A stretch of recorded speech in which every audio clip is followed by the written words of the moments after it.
As a stockbroker, I arrived at the large finance center early in the morning as usual, but something was wrong. The usually bustling financial district was completely empty, with no one in sight. I walked through the eerily quiet streets towards the towering skyscraper where I worked, but there was not a single person around, not even the security guards. Confused and worried, I searched for any sign of life in the empty building, but it was completely deserted. Just as I was about to leave, I heard footsteps echoing through the hallway, and I turned to see another woman walking towards me. She was equally confused as I was about the absence of people in the financial district. We decided to explore the building together, searching for any clues as to what might have happened. As we wandered through the empty halls and offices, we found no signs of struggle or violence, and everything was just as it should be. We soon entered a security room, hoping to find some answers.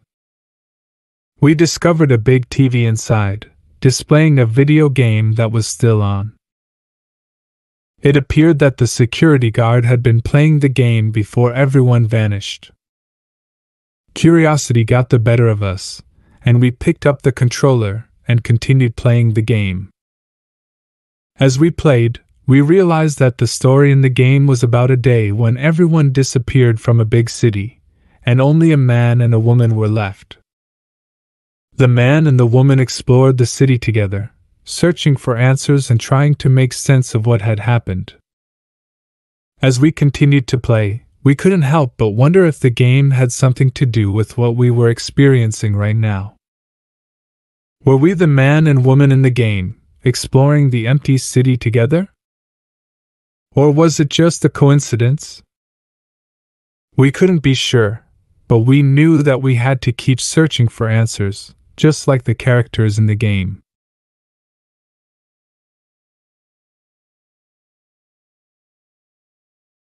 I was fast asleep when I suddenly found myself doing the dishes in my dream. However, the dishes were incredibly dirty, and the more I washed them, the dirtier they seemed to get. The soap didn't seem to work, and the stains refused to come off. I tried washing them harder, hoping that would do the trick, but to no avail. As I scrubbed, the dish became covered in foam, and soon, the sink was overflowing with bubbles. The bubbles grew and grew until they enveloped me, and I found myself drowning in foam. Suddenly, I woke up shivering, gasping for air. I got out of bed and walked to the kitchen, expecting to see my mom doing the dishes, as she often did. But instead, I saw a figure standing at the sink, its back turned to me. At first, I assumed it was my mom, but as I approached, I realized that the figure was not her. I began to feel scared and anxious, and my heart raced in my chest. The figure turned around, revealing a sinister face, and said that he was a nightmare creator. In that instant, the figure vanished into thin air, leaving me alone in the kitchen, still trembling with fear. I couldn't shake off the feeling of dread that lingered with me long after the encounter, wondering if I would ever see that nightmare creator again. As a college student majoring in music, Adam had been searching for a second-hand piano for months. Finally, he found a seller online who lived in a rural area about an hour away from his dorm. He decided to make the drive to check out the piano and potentially purchase it. When he arrived, he realized that the neighborhood was bad. The streets were small and dirty, and the houses looked run down. Nevertheless, he went to the house that the seller had described to him. The housewife welcomed him and showed him the way to the garage, where the piano was located. The garage was dark, and Adam had to use his phone's flashlight to navigate his way around. As soon as he turned on the light, he saw something that made his skin crawl. The garage was filled with snakes, scorpions, and cockroaches crawling around everywhere. Suddenly, he heard a creepy laugh behind him. When he turned around, he saw the housewife's husband standing there, staring at him with a grin on his face. "My pets are having dinner tonight," the man said in a menacing tone. Adam was terrified and ran out of the garage as fast as he could. As he was running past the housewife, she tried to grab him, but he managed to break free and run to his car. He drove away as fast as he could, looking back in his rearview mirror to see the couple standing in front of their house, watching him leave. Shaken, Adam called the police and reported the incident. However, when the police arrived and talked to the housewife and her husband, they claimed that they were just joking around and that the animals in the garage were just their pets. Despite their explanation, Adam thought that was sick behavior, and he decided to stop buying second-handed stuff from strangers and only buy from reputable sources. In the heart of the city, there was a tall apartment building that stood out from the rest. The building was old and had seen many residents come and go over the years. However, one thing that never changed was the constant clanking sound that echoed throughout the halls. The noise was so loud and unsettling that many tenants had moved out, leaving only a few brave souls to occupy the building. The investigators were called in to find out the source of the clanking sound, but even after multiple searches, they were unable to find anything. The clanking sound continued day and night, becoming more and more frequent. The remaining tenants became increasingly agitated and fearful, and some even reported seeing strange shadows moving in the dark corners of the hallways. One night, a tenant named Tom woke up to the sound of clanking right outside his door. He opened the door to investigate but found nothing. As he turned to go back to bed, he saw a figure at the end of the hallway. The figure was wearing a tattered, old uniform and had a haunting look on its face. Tom was petrified and didn't know what to do. He backed into his apartment and locked the door. The clanking sound continued and the figure grew closer and closer. Tom was paralyzed with fear and couldn't move. Suddenly, the clanking sound stopped and the figure disappeared. Tom was left alone in the silence, still trembling with fear. He knew he had to get out of the building, but he didn't know how. The next day, Tom moved out of the building, leaving behind all his belongings. The other tenants soon followed suit, and the building was left abandoned once again. The clanking sound continued to haunt the building, scaring away any potential buyers or renters. No one ever found out what caused the clanking sound or who the mysterious figure was. The building remained a dark and eerie reminder of the unknown, and no one dared to enter it again. As Emily was driving home from her night shift at the hospital, she noticed a car following her closely. She tried to shake it off, thinking it was just an impatient driver, but the car continued to tailgate her. Emily started to feel uneasy as she noticed the driver behind her was getting more and more aggressive. The driver would flash their high beams and honk their horn repeatedly, making Emily feel like she was being hunted. As she turned onto her street, the driver behind her also made the turn. Emily started to panic, wondering if this person was following her home. She pulled into her driveway and quickly got out of her car, fumbling with her keys to unlock the front door. As she turned around, the driver of the other car got out of their vehicle and started walking towards her. Emily screamed and ran inside, locking the door behind her. She looked out the window to see the driver standing outside, watching her house. Emily called the police, but the driver was gone by the time they arrived. She never found out who the driver was or why they were following her so closely, but she always made sure to check her rearview mirror and take different routes home after that night.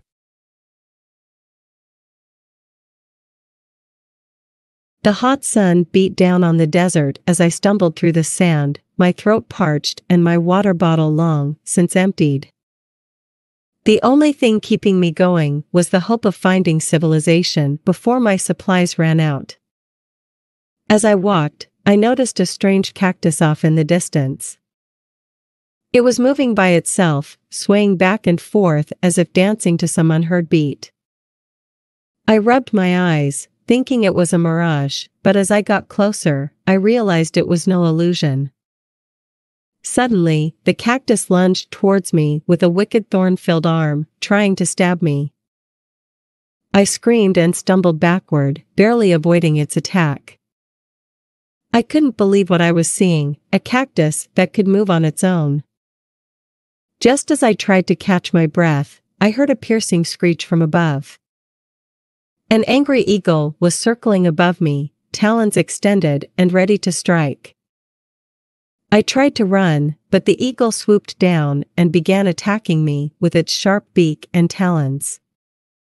As I struggled to fend off the eagle, I realized the cactus was slowly moving closer to me, inch by inch. Its twisted arms seemed to be reaching out to grab me, and I knew I was in grave danger.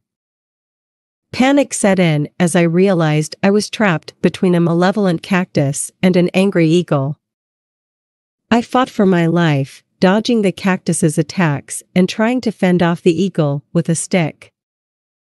In the end, I managed to escape with my life, but the memory of that terrifying encounter haunted me for years to come.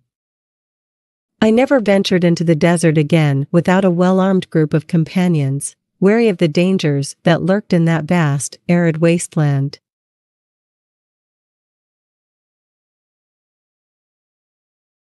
Detective Sarah Thompson was assigned to a murder case. A thief had broken into a wealthy businesswoman's mansion, stolen her $10 million diamond necklace, and set the mansion on fire. The businesswoman died in the fire. Sarah spent weeks investigating the case, interviewing potential witnesses, and poring over forensic evidence. Despite her best efforts, she was unable to find any leads, and the case eventually went cold. Sarah was forced to move on to other cases, but she couldn't shake the feeling that there was something more to the businesswoman's case. Months passed, and Sarah decided to take another look at the evidence, hoping to find something she had missed before. As she went through the files, Sarah noticed a small room with no window in the mansion. She went to the mansion, found a notch in the small room, and stuck a sharp knife into it. A secret door opened, revealing a tunnel that led outside of the mansion. Sarah knew that this was the breakthrough she had been waiting for. She continued to investigate, and eventually discovered that the businesswoman had faked her own death. She had been involved in a massive embezzlement scheme, and had staged her death to avoid prosecution. The body that perished in the fire turned out to be a fake body that the businesswoman paid a scientist to create, with her own DNA installed in the fake body. She set her own mansion on fire and escaped through the secret tunnel. Sarah worked tirelessly to track down the businesswoman, following leads and working with other law enforcement agencies. Finally, she received a tip that led her to a remote cabin in the woods. When she arrived, Sarah found the businesswoman sitting by the fireplace, wearing her diamond necklace around her neck, sipping a glass of wine. The businesswoman looked up at Sarah, not surprised. "I've been expecting you," the businesswoman said calmly. "I knew it was only a matter of time before you found me." Sarah arrested the businesswoman and brought her back to the station. The case had a shocking twist ending, but Sarah was glad that justice had been served. One day, the employees at a small law firm noticed something strange about their copy machine. No matter what number of copies they entered, it would always produce twice as many. At first, they thought it was a simple mechanical malfunction, but as the days went on, the copier became even more erratic. The electricity in the building had become unstable, with flickering lights and power surges. It seemed that the copy machine was somehow feeding off this energy, becoming more and more powerful. The employees began to avoid the copier altogether, afraid of what it might do next. One day, a junior associate was making copies when the machine suddenly spat out dozens of pages, each one a garbled mess of random symbols and letters. As he tried to collect them, he felt a jolt of electricity run through his body. The copy machine seemed to be alive, pulsing with an eerie energy. The law firm decided to bring in an electrician, but no one could figure out what was wrong with the copy machine. As time went on, the machine became more and more unstable, sometimes printing hundreds of pages at once or shutting down completely for no reason. One day, a bolt of lightning struck the building, causing a massive power surge. The copy machine lit up like a Christmas tree, its lights flickering wildly. When the electricity stabilized, the employees cautiously approached the copier, expecting the worst. But to their surprise, it had printed out a single sheet of paper with a message in bold letters. The age of the copy machine has begun. Once upon a time, there was a good politician named Senator Johnson. He was known for his integrity and honesty, and he always put the needs of his constituents first. However, one day he received an offer from a businessman named Mr. Smith, who wanted to build a massive skyscraper in the city and needed the senator's help to push the deal through the city council. At first, Senator Johnson was hesitant to get involved. He knew that Mr. Smith had a reputation for being shady, but the businessman offered him a bribe that he simply couldn't refuse. In addition, Senator Johnson's wife was sick in the hospital, and he could really use the money to pay for her medical expenses. Finally, Johnson reluctantly agreed to help Mr. Smith push the deal through. As they began to work on the deal, Senator Johnson realized that it was much darker and more unethical than he had thought. He saw more bribery and corruption than he could handle, and he knew he had made a grave mistake. On the day of the council meeting, Senator Johnson was supposed to speak in favor of the skyscraper. He was nervous, but he also felt guilty about what he had done. However, as he began to speak, he suddenly felt a sharp pain in his chest. He stumbled and gasped for air, but the pain only got worse. The other council members watched in horror as Senator Johnson collapsed to the floor. An ambulance was called, and he was rushed to the hospital. He had suffered a heart attack, and he was lucky to be alive. After recovering, Senator Johnson resigned from his job. The incident had a profound impact on him, and he realized that he had let his greed and desire for money cloud his judgment. Mr. Smith's skyscraper was never built, and people speculated that Senator Johnson's heart attack was caused by his deep guilt and regret for what he had done. From that day on, Senator Johnson made a vow to always uphold his integrity and never compromise his values again.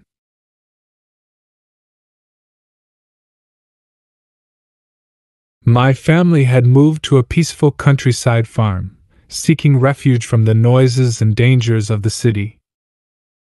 We enjoyed the tranquility and freedom the farm offered until we heard rumors of an escaped prisoner armed and dangerous, lurking in the area. Despite authorities' warnings to be vigilant, we went on with our daily farm work until one night, we heard a strange noise outside, and we knew the dangerous man was near. We quickly secured all the doors and windows, but the man broke in by shattering the glass window. We armed ourselves with anything we could find and confronted him, but we were no match for his strength, and our father urged us to flee. As we ran through the vast farmland, the man pursued us, shouting threats that sent chills down our spines. Just when we thought we would never make it out alive, 2 police officers arrived and joined forces with our father to subdue the escaped prisoner. The ordeal left us shaken and reminded us that danger could strike any time and anywhere, even in the seemingly safe countryside. From that day on, we remained alert, knowing that being prepared for unforeseen circumstances could save our lives.